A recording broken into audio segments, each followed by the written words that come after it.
Hello, welcome to my kitchen. I'm Judith. Today I'm going to do some lovely pork chops. And I'm going to show you a way to make it absolute positive, no way on earth that your pork chops are going to come out dry. We're going to brine them. And then we're going to make a lovely little mushroom sauce to go with. So first thing, we need to make the brine. For our brine, we are going to dissolve 2 tablespoons of brown sugar in 2 cups of water, bring it to a simmer, and add 2 tablespoons of kosher salt. And the reason we're using kosher salt is because, believe it or not, it's not as salty as regular table salt or a few other of them, others. It's one of the less salty salts. It has less sodium chloride in it. So 2 tablespoons of kosher salt. Actually 3 tablespoons, my apologies. The first time I tried to brine pork, I used iodized salt, and oh my, it was so salty. Now we're going to bring this to a simmer and let it cook. We're going to let it cook for 5 to 8 minutes. So let's get it on the stove. I am going to cover it just till it comes up to a boil. So I do have it on high heat. And we're just going to wait for it to boil, and then we'll reduce the heat.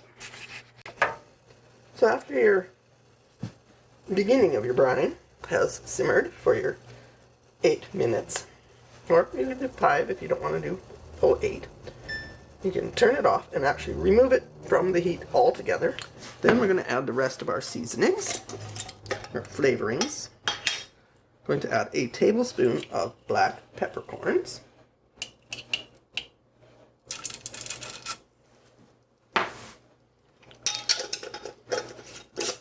I do like to do this with thyme, but I couldn't get any fresh thyme today. So I have sage, which also goes really nice with pork. So just add several sage leaves. Now, do you say leaves or leaves? I tend to say one or the other depending on how I'm feeling. That should be enough. That should be more than enough, actually. And you can add other things like some lemon rind, a bay leaf, whatever. Now, we're going to give that a minute to infuse. And we're going to add 2 cups of ice.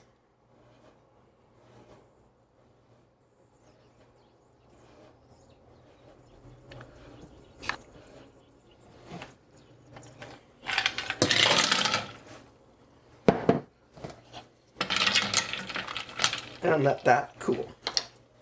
Okay, and there's our finished brine. Now you don't want to pour it over the pork chops until it's cold, or at the very most room temperature. We did add 2 cups of ice, and I can still see ice floating in it, and yet, yeah, it's cold. So I think I might have a little more than I need for this dish. Put my pork chops in a dish, and we're just going to pour these over.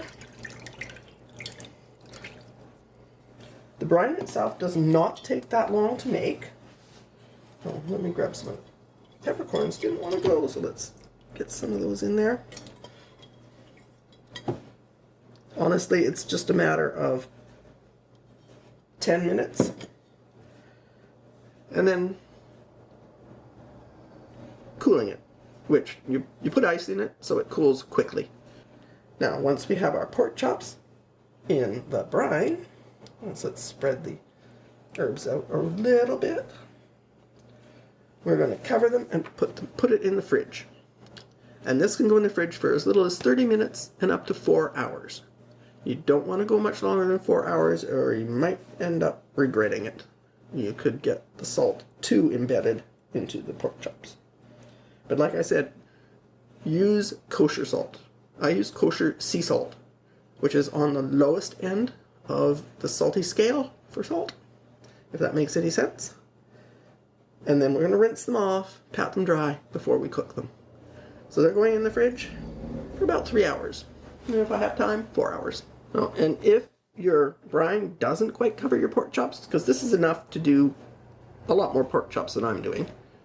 And you have to use a bigger dish, and so it doesn't quite cover them all. Go back in the midpoint of your time, if you're leaving them in for 4 hours, turn them over after 2, and make sure everything gets After you finish brining your pork chops, you're going to take them out. They look lovely. We're going to rinse them off and dry them with some kitchen towel. Be generous, because it will take a bit to dry them. So just a quick rinse in cold water, and you can feel that actually they almost feel slimy. That's the salt working to break down the muscle tissue, to tenderize it. Get them good and dried out. And don't worry about the peppercorns or herbs that you've used. They can go away, and hopefully you've got little extra to use later.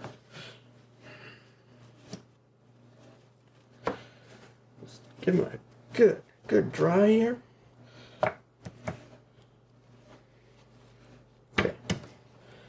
And now we need a hot pan, because we need to sear them. We're going to sear our chops in a hot pan.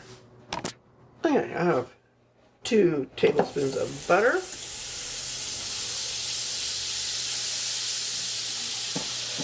I have some sage leaves, so I'm going to put it in there. If you want, you can add some oil to prevent the butter from browning, but I'm going to put in our pork chops.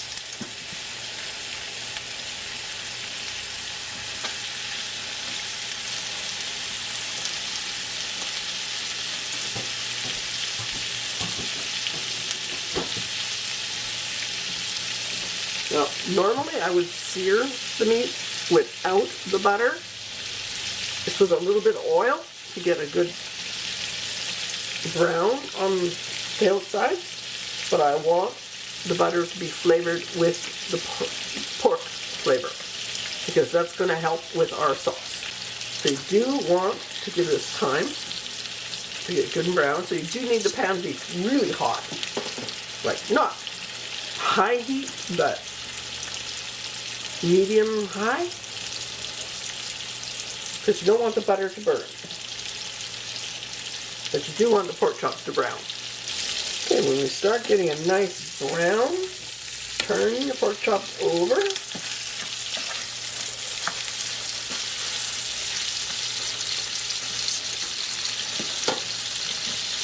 And let the other side brown. Okay.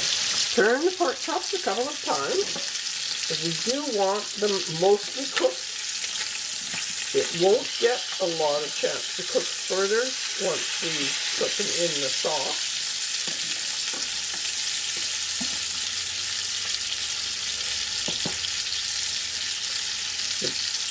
This should only take about 10 to 15 minutes to get them cooked and lovely and brown. And then we're going to take them out, set them aside, and make our mushroom sauce. So once you've removed the pork chops from the pan, reduce the heat, give it a minute to cool off, and we're going to add our garlic. Yeah. Well, that's pointless. Let's just, there we go. I have 2 cloves of chopped garlic. Oh, it smells wonderful. Then we're going to add our chopped mushrooms. And I've got, I don't know, it looks like about 2 cups of chopped mushrooms. They will shrink a lot, and they will absorb all that fat.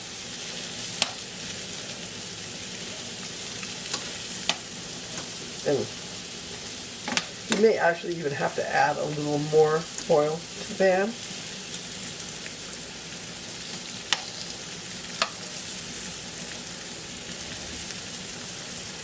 So we just want to get our mushrooms browned.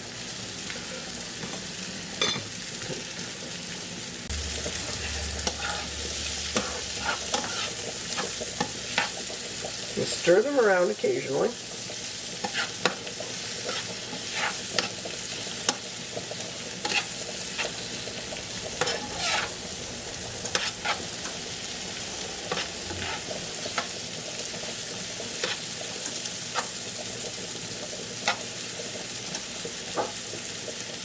When your mushrooms are starting to look lovely and soft and slightly brown, add in about a tablespoon of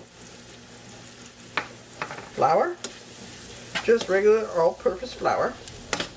Stir them around.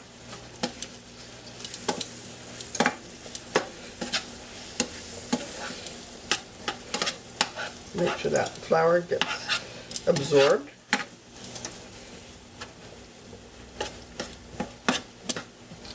Give it a minute to cook the flour.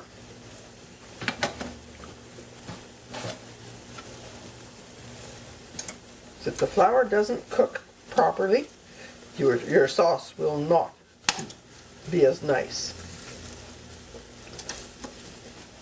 You don't want to taste raw flour in your sauce. But give it a few minutes. Flip things if you have to. Don't let them burn. And then add in, I have 1 cup of milk. And give it a little bit of a stir. Since my milk was cold, if you want to use warm milk, that's probably better. But my milk was cold, so we're going to have to turn the heat up. So we want this to come up to a very mild simmer. Now, I did add, I'm sorry, but I forgot to turn the camera on, about 3/4 of a cup of Parmesan cheese. If you don't want cheese in it, just add less milk. Then we're going to put our chops back in. Just nestle them into the sauce there. Spoon the sauce over. Just make sure they're fully cooked. And of course we want a little taste. Just give me a mushroom.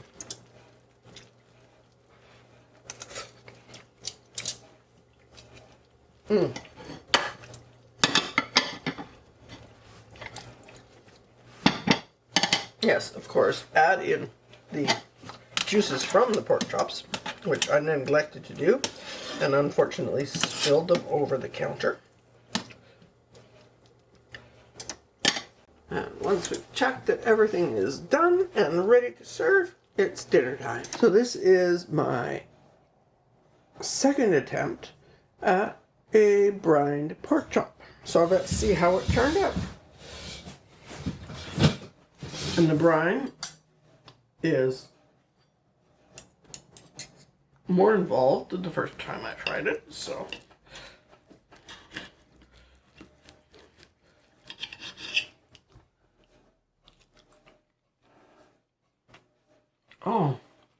Oh yeah. That is so tender, so lovely, not overly salty. I want some of this sauce.